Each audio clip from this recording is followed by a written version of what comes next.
Graça e paz vos sejam multiplicadas em Cristo Jesus. Estou aqui mais uma vez para compartilhar com vocês acerca das Sagradas Escrituras, as Sagradas Letras, como diz lá o apóstolo Paulo, e é muito bom falar da palavra do Senhor, meditar na palavra do Senhor, buscar a palavra do Senhor, para que a cada dia possamos crescer mais em entendimento e discernimento acerca de tudo aquilo que Deus deixou para nós, este tesouro tão precioso que é a palavra do Senhor. E hoje eu quero falar aqui a respeito do Vale de Ossos Secos, a visão que o profeta Ezequiel teve do Vale de Ossos Secos. Ezequiel, ele era filho de sacerdote, então sacerdote também ele era.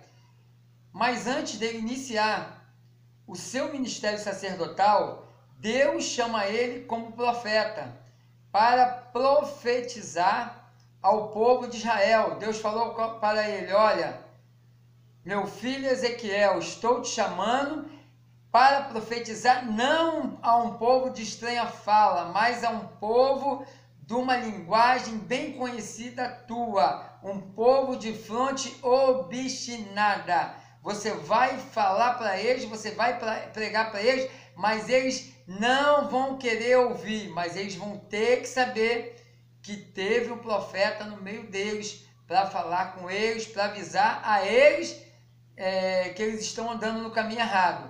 Então, o profeta Ezequiel, ele é chamado por Deus para pregar a palavra, para profetizar ao povo de Israel. E eu gostaria de, nesse momento, estar abrindo aqui no capítulo 37 e estar meditando aqui do verso 1 até o verso 10, 14, até o verso 14, do versículo 1 até o versículo 14, que diz assim: veio sobre mim a mão do Senhor, ele me levou pelo Espírito do Senhor e me deixou no meio de um vale que estava cheio de ossos, e me fez andar ao redor deles. Eram muito numerosos na superfície do vale, e estavam sequíssimos. Então me perguntou: filho do homem, acaso poderão reviver estes ossos? Respondi: Senhor Deus, tu o sabes. Disse-me ele: profetiza a estes ossos e dize-lhes: ossos secos, ouve a palavra do Senhor. Assim diz o Senhor Deus a estes ossos: eis que farei entrar o Espírito em vós e vivereis. Porei tendões sobre vós, farei crescer carne sobre vós, estenderei pele e porei em vós o Espírito, e vivereis e sabereis que eu sou o Senhor. Então profetizei segundo me foi ordenado. Enquanto eu profetizava, houve um ruído, um barulho de ossos que batiam contra ossos e se ajuntavam, cada osso ao seu osso. Olhei e eis que havia tendões sobre eles, e cresceram as carnes, e se estendeu a pele sobre eles, mas não havia neles o Espírito.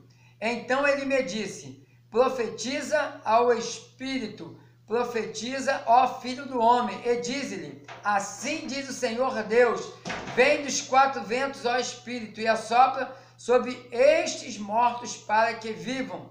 Profetizei como ele me ordenara, e o Espírito entrou neles, e viveram, e se puseram em pé, um exército sobremodo numeroso. Então me disse: filho do homem, estes ossos são toda a casa de Israel. Eis que dizem: os nossos ossos se secaram, e pereceu a nossa esperança. Estamos de todos exterminados. Portanto, profetiza e dize-lhes: assim diz o Senhor Deus: eis que abrirei a vossa sepultura, e vos farei sair dela, ó povo meu, e vos trarei a terra de Israel. Sabereis que eu sou o Senhor, quando eu abrir a vossa sepultura e vos fizer sair dela, ó povo meu.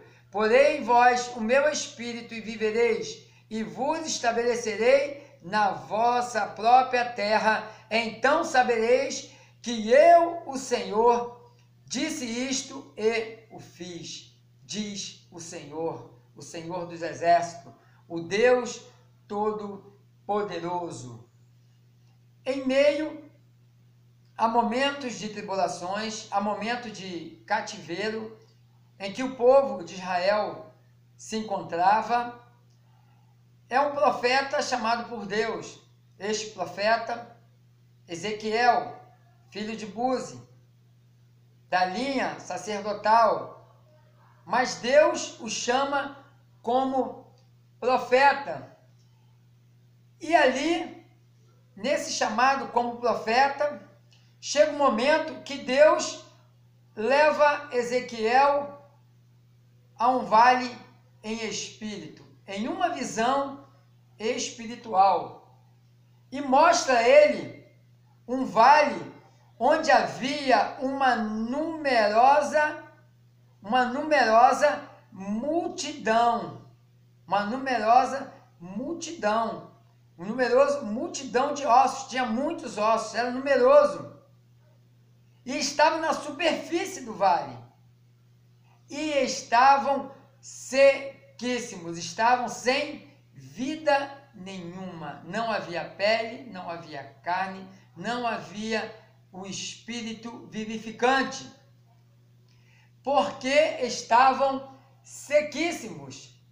E Yahvé, ali, ele dá uma visão de um vale, e esse vale, aqueles ossos, eles simbolizavam ali ao povo de Israel, as pessoas de Israel, que por um longo tempo eles estavam inertes, alheios a uma vida com o Senhor dos Exércitos. E através desta visão, Deus leva ali o profeta a ter aquela visão para mostrar qual era o real estado do povo de Israel. Ou seja, o povo estava totalmente afastado de Deus. E o seu afastamento de Deus, do Deus Todo-Poderoso, do Senhor dos Exércitos, de Yahvé, os levou ao cativeiro. E o cativeiro, ele mostra o quê? O cativeiro, ele mostra um lugar de aprisionamento. O povo estava aprisionado, fora da sua terra de origem, fora da sua moradia. O povo estava em cativeiro. O povo estava aprisionado. E Deus os havia chamado e os havia libertado do Egito. No passado, Deus, através do seu profeta ali, Moisés, Deus, ele arranca aquele povo ali do Egito e conduz aquele povo, depois da entrada, até a Canaã, onde depois se transforma, é claro, em Israel, através de Josué, que entra na terra prometida, a terra que manava leite e mel, e ali eles passam a ser uma nação independente. Só que havia uma exigência de Yahvé, do Senhor dos Exércitos, aquele Deus que havia libertado aquele povo que morava num pequeno lugar, no espaçozinho, lá no cantinho lá do Egito, lá, chamada Gozém, ou seja, um pequeno lugar, mas que estava crescendo de sobremaneira, que Faraó começou a ficar de olho e com medo deles, então aprisionou. Mas Deus os libertou e levou para a terra prometida, para um lugar de independência, para que eles constituíssem a sua própria nação. E Deus ali iria estar governando aquele povo. E foi assim que Deus o fez. Deus estava governando aquele povo, mas aquele povo era um povo de dura cerviz, é um povo que estava com Deus, mas daqui a pouco começava a olhar para as nações vizinhas e começavam a adorar os deuses das nações vizinhas. Não se contentavam com Deus Todo-Poderoso que os havia tirado do Egito. E hoje não é diferente. Há tantos que Deus os tira do império das trevas, transporta para o teu reino, mas sentem a vontade de voltar de novo para o Egito, de serem aprisionados de novo para o Egito, de serem aprisionados de novo pelo Egito. E aqui o texto nos diz o seguinte, no versículo 3, então me perguntou, o Senhor dos Exércitos pergunta a Ezequiel, filho do homem, acaso poderão reviver esses ossos? Respondi, Senhor Deus, tu sabes. Claro, o profeta não sabia. A dimensão do profeta, ela não era ainda a dimensão de Deus. Acerca daquilo que o Espírito do Senhor havia levado. Era algo novo para o profeta Ezequiel, era algo que o profeta Ezequiel, ele estava aprendendo, era uma nova experiência para aquele homem, para aquele profeta, que é levado até ali, aquele vale, que havia uma multidão de ossos que estavam sequíssimos. E aí, Deus diz para ele, profetiza estes ossos e diz-lhes, ossos secos, ouve a palavra do Senhor. Então o profeta vai lá e diz aos ossos secos, eis que farei entrar em vós o espírito e vivereis, porei tendões sobre vós, fareis crescer carne sobre vós estenderei pele, porei o meu espírito e vivereis, e sabereis que eu sou o Senhor. Então o profeta vai lá e começa a profetizar, segundo aquilo que o Deus Todo-Poderoso, Yahvé, o Senhor dos Exércitos, o havia levado a profetizar. E ele começa a profetizar, e quando ele começa a profetizar, aqueles ossos, eles começam a se juntar um com o outro, começa a ver um grande ruído, e ali o profeta, com certeza o profeta ali, ele devia ter ficado ali atônito, espantado com aquilo que estava acontecendo, porque era algo demasiadamente maravilhoso para as suas vistas. Era algo tremendo, porque cada osso estava se juntando ao seu osso, ali estava sendo formado ali um esqueleto de um cidadão humano. Um esqueleto de um cidadão humano. Isto é tremendo. E daqui a pouco o profeta começa a olhar, e ele começa a ver que havia tendões, ia começando a haver tendões sobre aqueles ossos, e cresceram carne, estendeu peles, mas não havia neles o quê? O espírito de vida. O espírito de vida, porque o espírito de vida ainda dependia do sopro de Deus. Aquilo que Deus ordenou para que ele fizesse, ou seja, as iniciais, né, para que aqueles ossos eles começassem a se juntar, criasse carne, pele, os tendões, assim havia sido feito. Mas ainda assim, aquele povo, aquelas pessoas ali, aquele povo ali de Israel ainda estavam mortos. Havia necessidade ainda de quê? Do Espírito, havia necessidade do Espírito, o Espírito vivificante. Então, o Senhor dos Exércitos, ele diz para o profeta, olha, profetiza ao Espírito, profetiza ao Filho do Homem, e diz-lhe, assim diz o Senhor Deus, mortos para que vivam, porque ainda estavam mortos. Eles tinham carne, tinham pele, tinham tendões, tinham ossos, mas estavam mortos. estavam mortos. Porque a maneira conforme Israel estava morto era de se admirar, porque havia sido um povo chamado por Deus, retirado de um lugarejo, se podemos dizer assim, lá de Gozém, e que começaram a crescer, começaram a ser escravizados ali por Faraó, porque eles estavam crescendo, estavam robustos, porque Deus cuidava deles nos mínimos detalhes.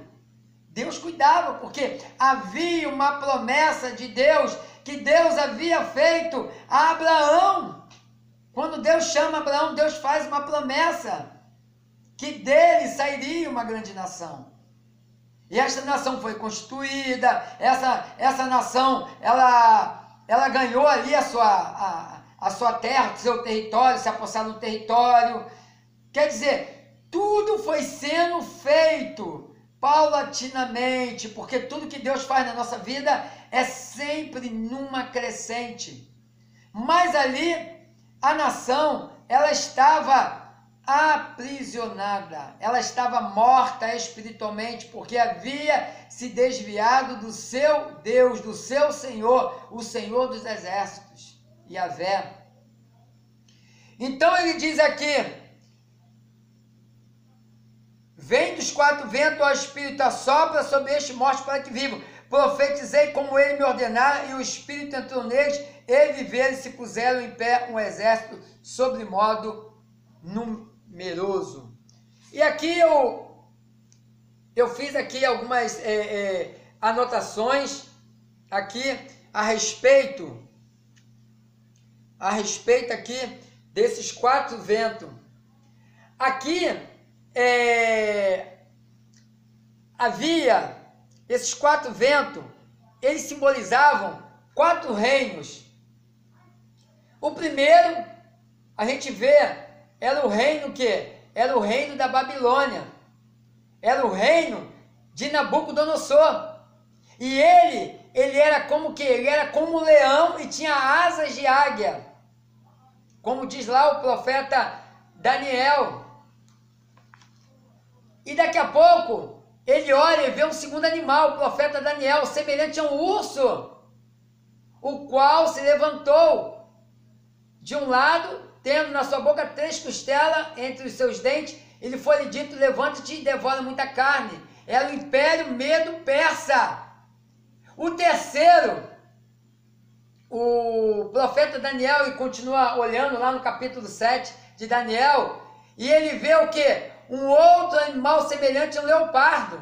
Ele tinha também este animal 4 cabeças, foi-lhe dado domínio. Era o quê? Era o Império Grego, através de Alexandre o Grande. E quarto, era um que era terrível. Era um que era terrível, que foi depois, né, o Império Romano. Mas aí, Deus usa já o profeta aqui para ele profetizar aos quatro ventos, né? Para que o quê? Porque eles teriam que passar tudo aquilo, mas depois Deus o quê? Deus restauraria o reino de Israel. Deus restauraria, porque Deus ele antevê, Deus se antecipa a nós. Deus se antecipa a nós. Quando Deus ele nos faz uma promessa, quando Deus profetiza sobre a nossa vida, Deus fala coisas acerca da nossa vida, acerca do nosso chamado, acerca daquilo que Ele vai fazer na nossa vida, Ele se antecipa a tudo aquilo que já está escrito, a tudo aquilo que Ele já fez. Você não entende de início, você não entende a princípio, mas Deus ele já prepara tudo para te levar até o final. Mas você não sabe o que vai passar. Como Israel não sabia o que iria passar. Mas foi necessário eles passarem por tudo isso. E agora, há pouco tempo, em 1947, 48, maio, 15 de maio, eles o que? Renasceram de novo como nação. Olha quanto tempo. Por causa de quê? Por causa da desobediência. Por causa da desobediência. Porque a desobediência, ela nos leva a sermos cativos do inimigo. Ela nos leva a sermos cativos do império das trevas. E foi o que aconteceu aqui com Israel. E aqui diz o seguinte, que ele profetizou, como o Senhor ordenara a ele, e o Espírito entrou neles, e viveram e se puseram em pé um exército sobre modo numeroso. Ou seja, Deus ali, né, o Senhor estava mandando Ezequiel profetizar, porque ele iria fazer renascer aquele povo. Aquele povo iria receber a sua vida espiritual que Deus tem como promessa nos últimos dias. Porque aquele povo estava morto. Mas a palavra de Deus, ela nos mostra aqui algo muito tremendo. Essa visão de Ezequiel acerca da promessa que Deus tem futura para com a nação de Israel é algo tremendo. É algo tremendo. É possível que essa visão, ela seja, para a questão do povo de Israel, ela seja a visão mais tremenda do Antigo Testamento. E o versículo 11 diz o seguinte: então me disse, filho do homem, estes ossos são toda a casa de Israel.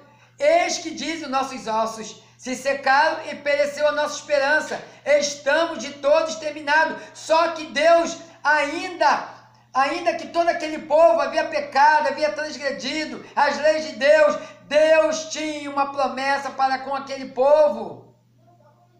Ainda que você tenha pecado, meu irmão e minha irmã, se Deus tem uma promessa sobre a tua vida, vai chegar um momento que você vai se arrepender dos seus pecados. Você vai ser levado por certas circunstâncias e você vai lá e vai ter que se arrepender dos seus pecados e Deus vai levar a conclusão da promessa dele na tua vida. Porque ele vai te tocar e você vai precisar responder a este toque de Deus para que você seja salvo e seja levado à conclusão da promessa dele na tua vida. Versículo 12 diz, portanto, profetiza e diz-lhes, assim diz o Senhor Deus, eis que abrirei a vossa sepultura e vos farei sair dela, ó povo meu, e vos trarei a terra de Israel.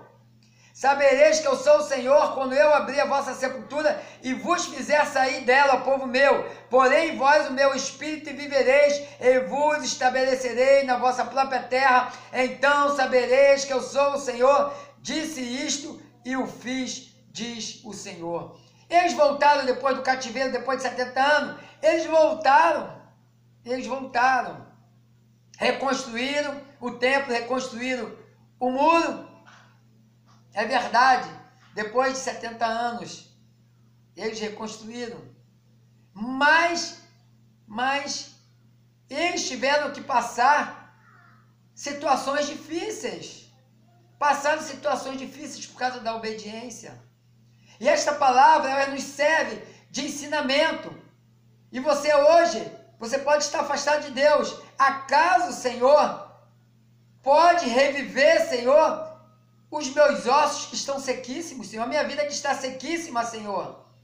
O teu Espírito, ele não tem mais participado da minha vida. Ele não tem estado mais em mim.